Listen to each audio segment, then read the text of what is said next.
the federal government has been trying to change the narrative on the heels of the US, UK, and some other European countries that had evacuated some of the officials out of the country. Well, they're trying to urge Nigerians to be calm and not have any kind of fear. This is owing to some of the security warnings and advisories given by some of these countries. Well, Naira State is one of the neighboring states to the Federal Capital Territory, Abuja, where that fear perhaps is crippling a lot of the citizens in the FCT. And the governor is making efforts to ensure the warning does not turn into a real incident. Tonight, I'm being joined by the governor of Naira State, Governor Abdullahi Sule. He joins us virtually live from Lafayette. We'll be discussing this and some other political and economic issues. Thank you so much indeed, Governor Sule, for joining us. It's good to see you again. Thank you so much, Sean. Before I get into the security matter, thank you so much, Your Excellency. Before I get into the security situation, I want to know whether or not there are 37 governors in Nigeria, 36 state governors, and one of the central bank. But a lot of the times, there seems not to be alignment between the 37th governor in Nigeria and the rest of the 36. But give me your view. You've worked in the private sector for several years, and you know some of the implications of government when government makes some of these policies. The governor of Edo State, your counterpart in Edo State, has said the decision to redesign the Naira is political. Do you think so too? Well, you have to understand the argument from the point of his own profession. My dear brother and friend, the governor of Edo State, listening to what he just said, which is the first time I actually heard him speak, he mentioned that it is political, but he introduced himself as an economist. The man you are talking to is an engineer. He's a fellow of the Nigerian Society of Engineers. He's a fellow of the Nigerian Institution of Mechanical Engineers. So I'm not an economist. And I don't think this argument is between political parties. I think it is between him and his fellow economist who is managing the central bank. That's the governor of the central bank. So he's Central Bank of Nigeria, not Central Bank of APC. Therefore, I don't think it is an argument for APC and the governor of Edo. I think it is an argument between him being an economist and another economist who is managing the Central Bank of Nigeria. And we look at the argument from both sides. The Central Bank of Nigeria has clearly defined the reasons why they are doing this. According to them, there is no much money in circulation. Most of these monies are hidden. This is an opportunity to do that. I remember we had a similar situation during the Buhari-Idiagon administration when they said that they were changing money because there was so much money actually hidden in the homes of people, and they wanted a situation where to change. And I remember it was, in fact, at a time I just returned, to Nigeria, as a student. So that was the time that some of those things were happening, and I saw the rush in doing that, and I believe they must have achieved the result for doing that.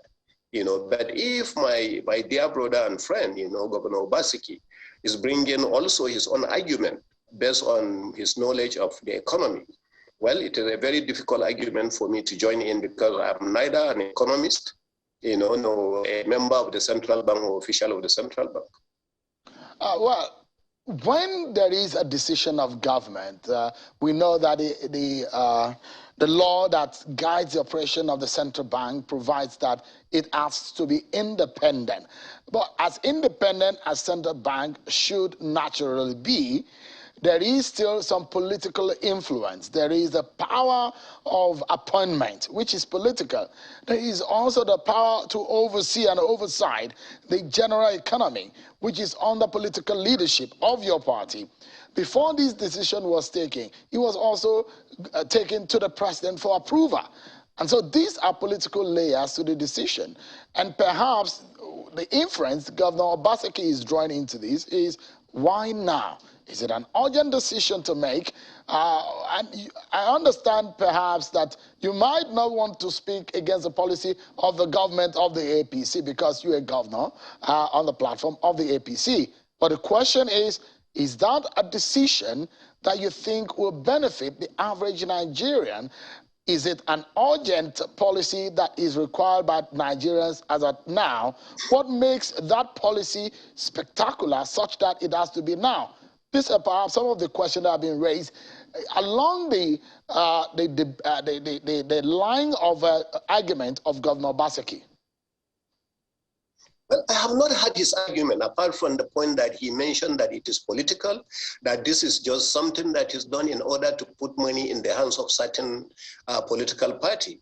And I don't think that is an economic argument yet. I'm sure he has a lot of economic reasons why he gave. As I said, you know, Governor Obaseki is a very, very close friend of mine. Is my brother indeed. And I have not had the opportunity to have this discussion with him. I will have engaged him on the discussion to educate me, you know, on the reasons of why he said what he said.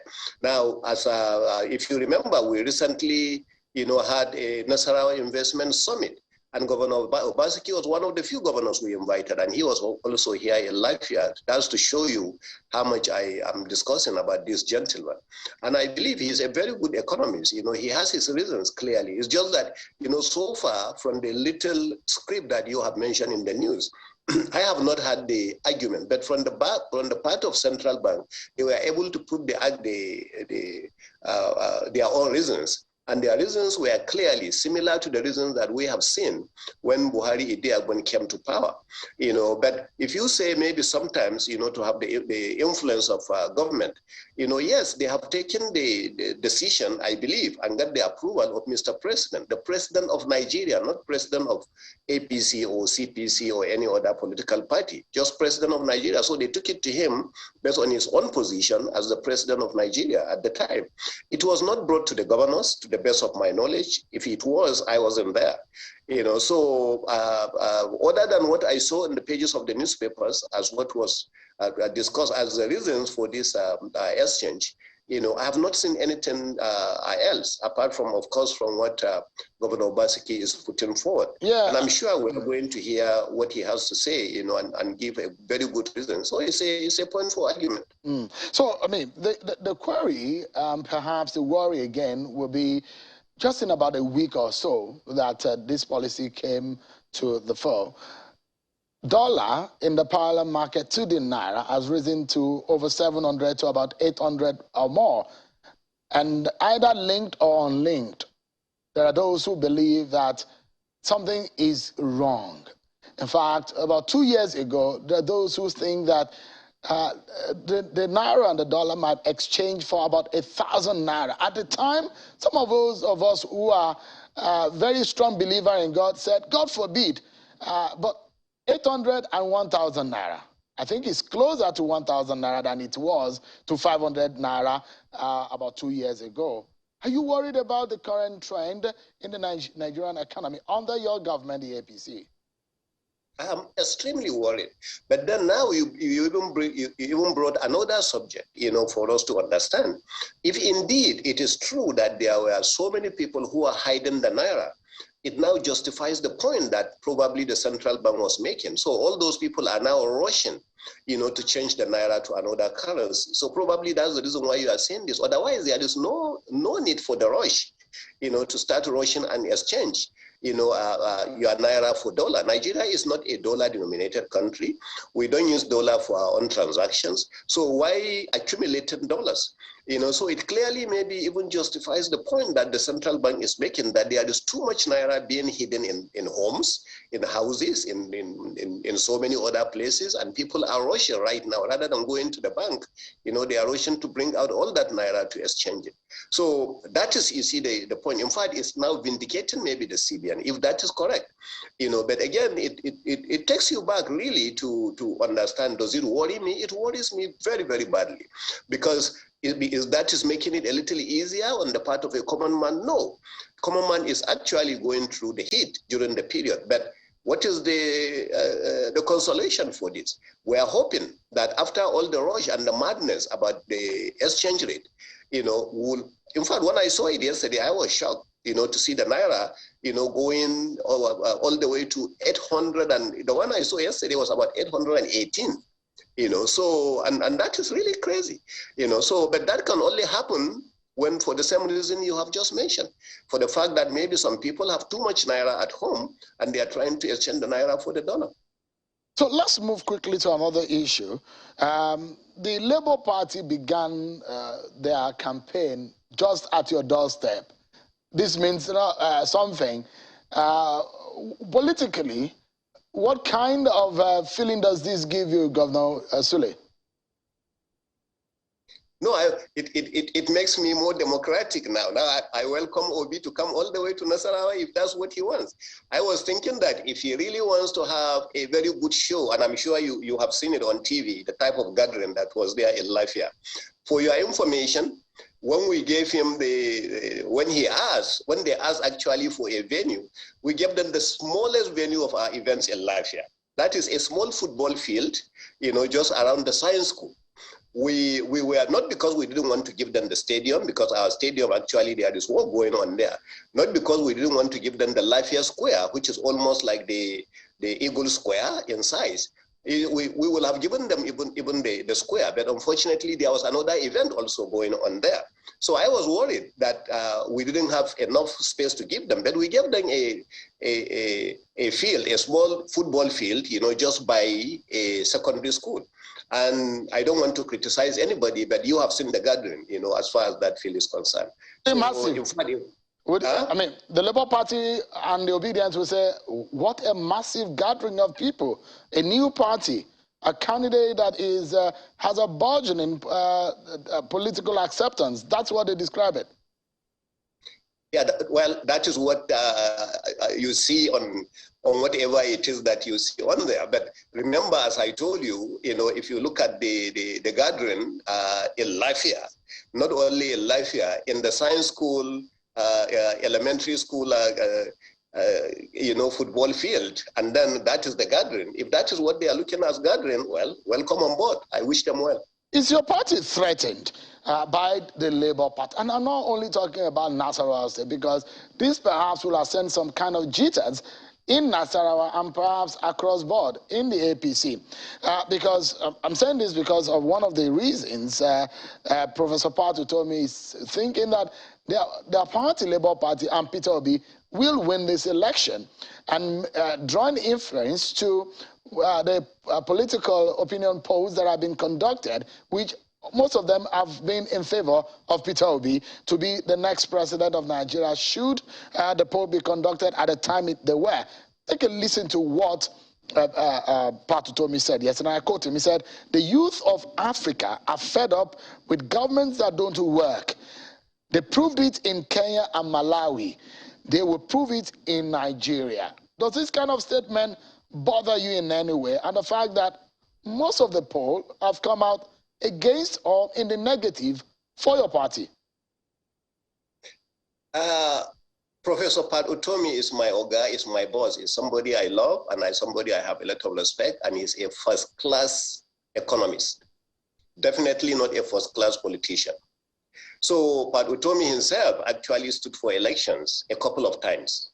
If he stood for elections for an economist, he will have been the president of Africa, not just Nigeria. So you see, there are two different things. I don't get carried away by what people say. Now, let's come back to one statement you made so that I make it very, very clear and is understood. In the past, the Labour Party's strength had been with Labour itself, NLC, TUC, NUTRTW, and all the rest of you. For your information, in Nasarawa State, they were not part of that gathering because they had already come out clear to endorse APC gubernatorial candidate in Nasarawa State, and they have given their reasons. And because of that, they were invited. The leadership of Labour in Nasarawa State were invited also to go and put the same kind of show, and they joined their counterparts in Kebbi State, and they also endorsed the gubernatorial candidate of APC in Kebbi State, because of what they demonstrated in Nasarawa State. So there is absolutely no way, no how, nowhere that Nasarawa State, APC will be threatened by Labour Party. Now, you talk about it maybe at another level. If we are going to be threatened, definitely not by Labour Party in Nasarawa State. Let me put it to you very, very clear on that. And then the results of the election will clearly tell you that. Now, coming back to the other part you have mentioned. To be honest with you, I don't even know who their gubernatorial candidate is in Nasarawa State. That's to show you. To be honest with you, and I'm not joking. So now going back to the other presidential election you have mentioned, polls are polls. I live in America for most of my working life, most of my experience life. We have seen a lot of polls, where polls are even more authentic than what we have here. Most of the time, those polls don't tell you the facts. It depends on who you are talking about. You are taking a segment of a people. Majority of our voters, especially in northern part of Nigeria, will not be part of those kind of polls. And I'm saying majority, 90% of them. So if you are taking some polls from some elite class that are saying that, and they are telling you that, yeah, it's not going to give you a real definition, of the polls that you are talking about. So that's why threaten, definitely not. And I mean it from the bottom of my heart. You are my friend. I tell you the truth from the bottom of my heart. Well, some of these things sometimes. I argued a bit with Professor Told that was a very difficult thing to do because it's a political economist of note. I'm just a student of politics. I'm learning some of these things that you politicians are doing. But with my experience with it, I tried to argue with Professor Told yesterday, and he's saying to me that election of 2023 is going to be different. That is his view. And look, that the traditional manner of our electoral or voting pattern is going to be messed up. And so we're hoping for that interesting dynamics to happen. But let me take you to one of the major reasons why I invited you, Governor. You had said that United States and the United Kingdom should stop scaring Nigeria with terror alerts. There are, in fact, communities in Abuja, FCT, that are sharing, that are just, you almost think that they are Abuja in the FCT, but they are Nasarawa communities. That's how close some of the communities of Nasarawa State are to the FCT. And we understand that the fear is also gripping people of your state because of these terror alerts. What are you doing to ensure that your people, beyond what you've said to the United States and the United Kingdom, keep safe? Now, you strongly believe that these countries are scaring Nigerians, or consider that the fact that they may have seen something. Do you think so? Well, first and foremost, Sheon, let me tell you, I went to school in America, I lived in America, I work in America. They have lots of these kinds of alerts which they send. In America, you're sitting down, even on your telephone, you get alert as far as the weather is concerned, as far as security is concerned, as far as this is concerned. Now, in our own country, we are not well informed to that level. So when they send this kind of alerts to us, it scares us. We get so scared because of the nature of our own country. So, and I believe America is sending this based on their own intelligence report. And most of these intelligence reports is like a governor. When you are a governor, you receive intelligence reports from your DSS, sometimes from police, and sometimes from other sources. And you work on them. And you have a way of receiving them. Can you imagine if every security alert that I receive from DSS is something that DSS announces, on the TV and on Nigeria or on Nasarawa State every day? Can you imagine what will happen? People panic. A lot will even leave this state, but when we receive, we are able to manage. So what I was saying is that while there is nothing wrong about security report, while sometimes some of these security alerts may be true, many times, remember, some of these alerts we receive that there are supposed to be no Nigeria by now. We receive alert that by 2015, there will be no Nigeria, and we still have Nigeria.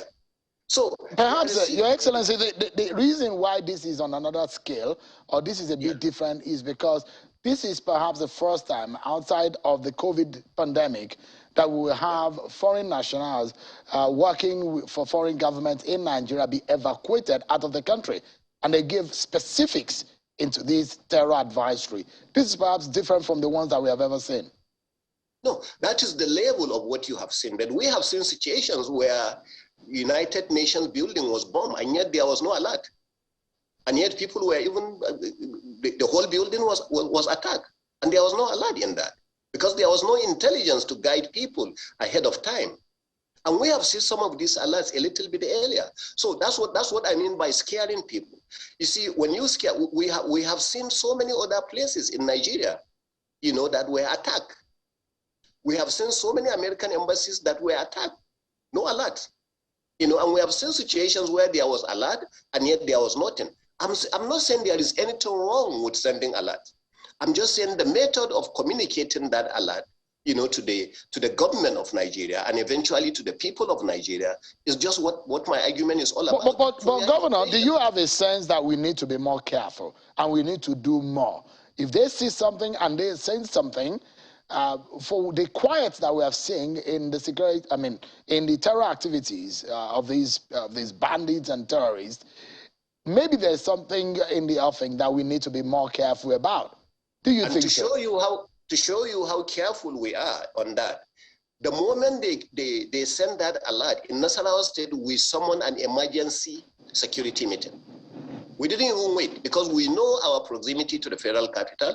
So the moment the alert went, we actually immediately set up a security meeting where we had an expanded security meeting where we involved all the security agencies and other stakeholders in the areas of security, especially those that have border with Abuja.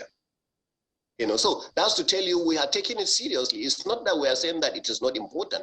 My argument is just about the communication of how that is. If we are sending something like that to Nigeria and say it's scared that about there is going to be bombing, please, American citizens, come back to America. British citizens, come back to Britain. This and that. What kind of, right. This is just my line of argument. Yeah, on a final note, and perhaps just in 30 seconds, the election that will come first is the presidential election.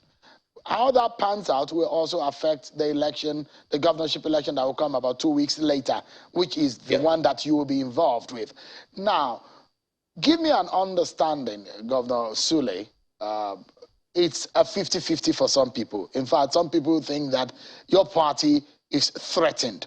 There are those who believe that after the end of President Buhari's tenure, that the APC will disintegrate, that things are not looking well for your party. Just in 30 seconds, should your party lose this election, what would you think would have been the cause? I don't believe, first and foremost, I don't believe this party will lose election. I look at the same challenges we're having is what the other political parties are facing. I strongly believe, all the other political parties are facing their own challenges in one way or the other.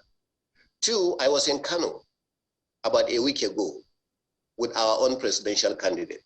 The same day we were in Kano, these are the two biggest states when it comes to the number of voters. Kano was standstill. It took us more than 5 hours to move from the airport in Kano, just close to the government house. You have seen what happened that day in Lagos. So really some of these scares that you are getting may be on the pages of newspapers. We have seen no other presidential candidate that had that kind of crowd that we have seen. And these are not hired crowd. These are crowd that believe in the party. Yeah. These are people that are saying that we still believe in APC. We have done so much, but as you say, you have only 30 seconds. I don't want to take more than your 30 seconds because I also believe in time. But this party, I don't believe will lose election based on the records of what the party has done. Thank you so much. Thank you very much. Governor Abdullahi Sule, thank you so much indeed for your time tonight. I appreciate it. It's always a pleasure having you around on the program. Thank you so much. Thank you so much.